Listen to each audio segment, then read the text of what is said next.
Hello, hello. Welcome to another Coffee and Dev live stream where we grow as developers in the time it takes to have our coffee.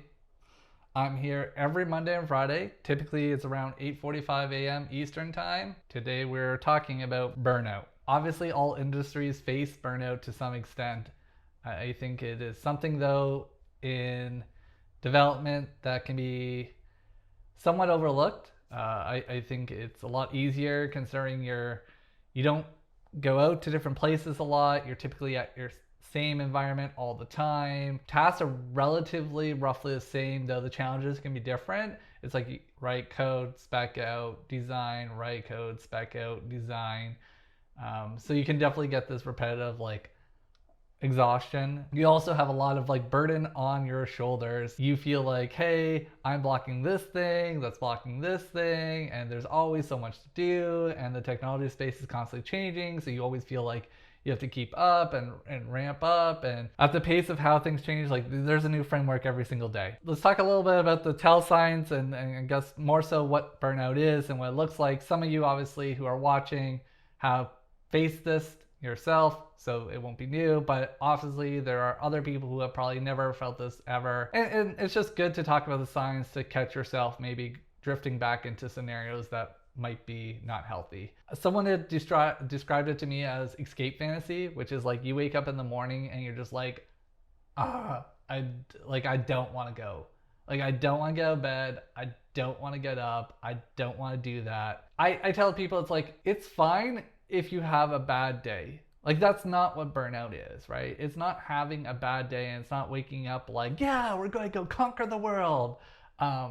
It's the, oh my God, I literally don't want to get out of this bed. I hate what I'm doing on multiple days in a row. You also feel this kind of inner emptiness. Well, for me, it was like, it doesn't matter and it's pointless. And on the extreme side, you physically get ill.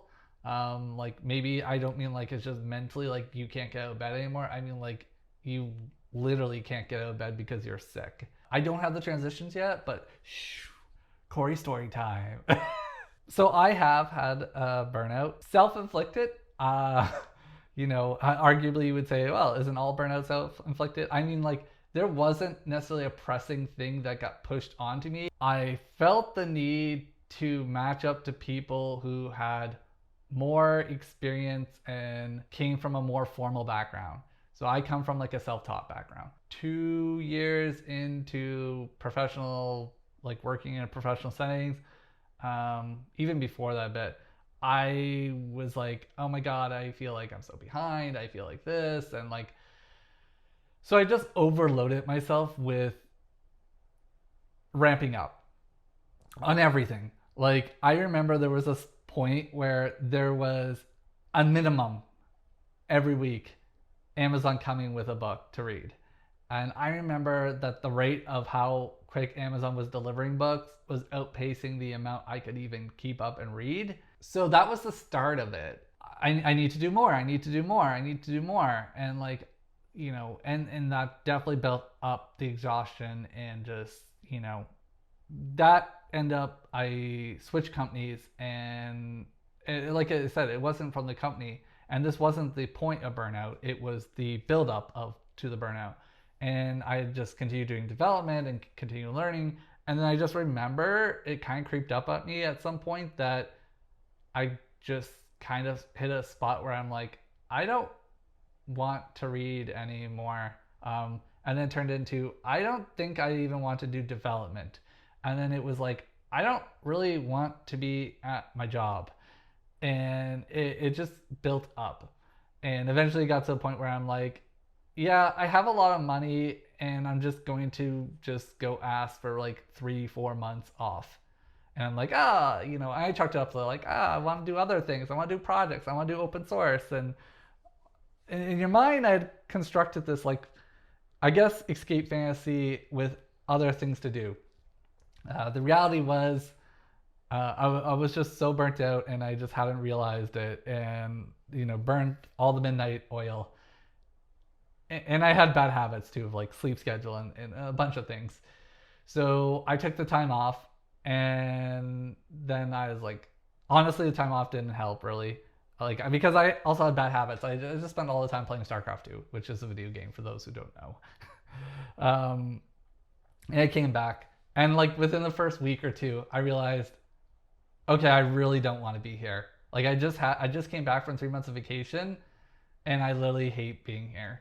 And yeah, I think it was like 2 weeks from when I got back. I just went in and was like, "Yep, I'm quitting in 4 weeks, and here's my resignation." And they're like, a little taken back. They thought I was going somewhere, like I had a competing job offer, and I'm like, nope.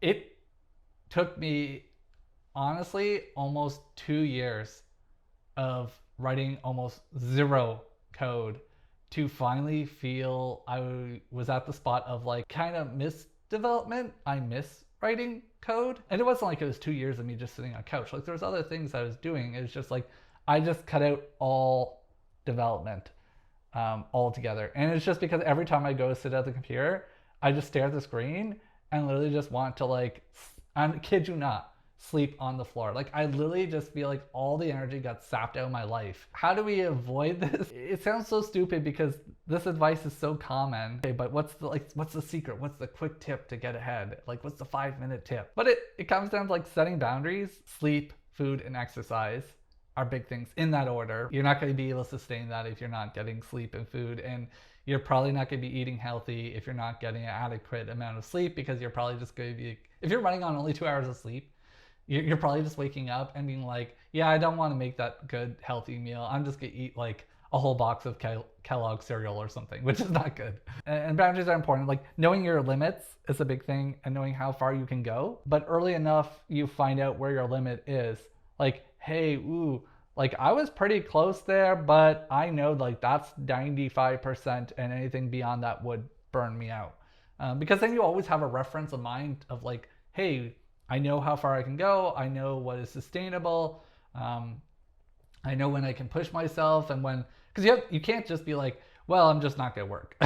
Like I can avoid a burnout by putting no extra effort and no motivation and drive into my work, and I'm just going to do the absolute bare minimum, because you're not going to progress in career. You're not going to feel accomplished on all the things. Like, so you have to find this yin and yang, this balance. But you need to, I'd say the more common burnout is typically not internalized. I'd feel it's external. Like you're like, yeah, sure, I can do more things. And people are like, here's more stuff. And you're like, great, I can do more things. And they're like, here's more stuff, and here's more stuff, and here's more stuff. And my scenario was more like just myself being like, here's more things you don't know. Here's more stuff you don't know. Here's why you need to know this.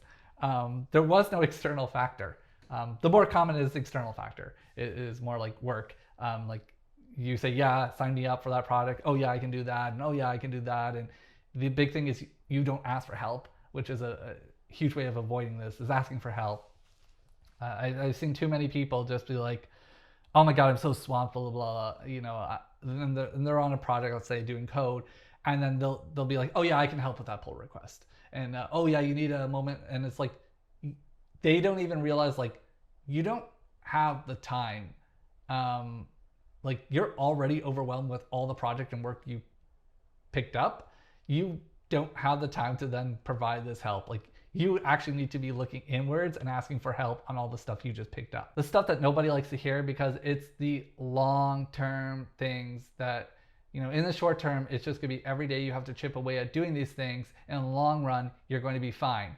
It's not like you can just all of a sudden go 3 months of like total exhaustion and in one day be like, great, I'm gonna go to the gym, I'm gonna get a good amount of sleep tonight, and like eat one healthy meal with like, I don't know, avocados and whatever may be healthy. And like the next day, like all my burnout's gonna be gone. The overtime burnout tax is related to, you should never, ever, ever, ever, ever, ever accept a 1x overtime pay. Oh no, the camera. So the overtime burnout tax is essentially that 0.5 that you're making, that 50% pay increase. You should allocate that time to unpaid vacation. And I know people are going to hear this and they're going to go, Cory, but I already have vacation days still left and I wasn't going to do anything on my weekend anyways. Yeah, but that vacation time is to recoup on your 40 hours per week.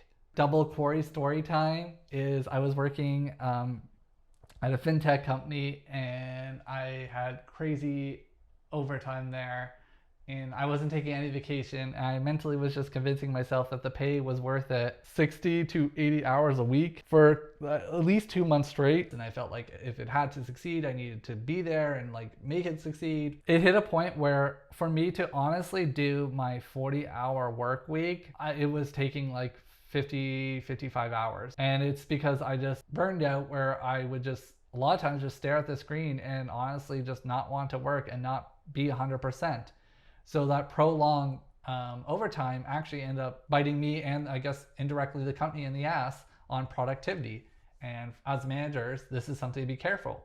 And this is why I always suggest to companies that are asking about overtime, I'm like, you should do like time and a half and pair vacation time on that, especially if your company doesn't have a payout on vacation time, because then you're forced to take the vacation, which is good because you need time to recoup. And with what I call work hard, play hard, you have to realize that not everyone is the same. You know, what will work for me is not necessarily going to work for you. It might take, a year of prolonged or burnout might take some people like 4 weeks to recoup, and some people might take a whole year to recoup. The thing I want to communicate on this slide is just you have to recoup equal quality to what you're putting in on your work. Like, people don't take a moment to reflect on the quality of their quote unquote playtime, their recoup, their off time.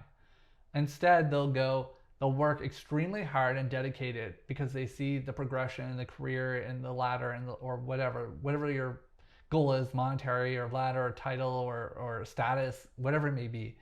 And they want to attain something of that. So they'll work these crazy hours and dedication beyond belief. You need to realize that your play hard needs to be equal to your work hard, and that your quality of your off time needs to be proportion of that quality to your working time. I don't need proportion to hour for hour. I mean the quality only. Like, some people, it's going to be 2 hours of extreme quality, like total relaxation, like go in the park and fly a kite. And that's good. Like, that puts them in their happy place to recoup 8 hours of work. But I think a lot of people, we go through the motions of relaxation and recouping, and we're not present there. We're just like, yep, I had my time off. I spent my 8 hours on Netflix. I did social media. I just bummed around. Isn't healthy and ends up leading to just a prolonged burnout. And it just long tails your burnout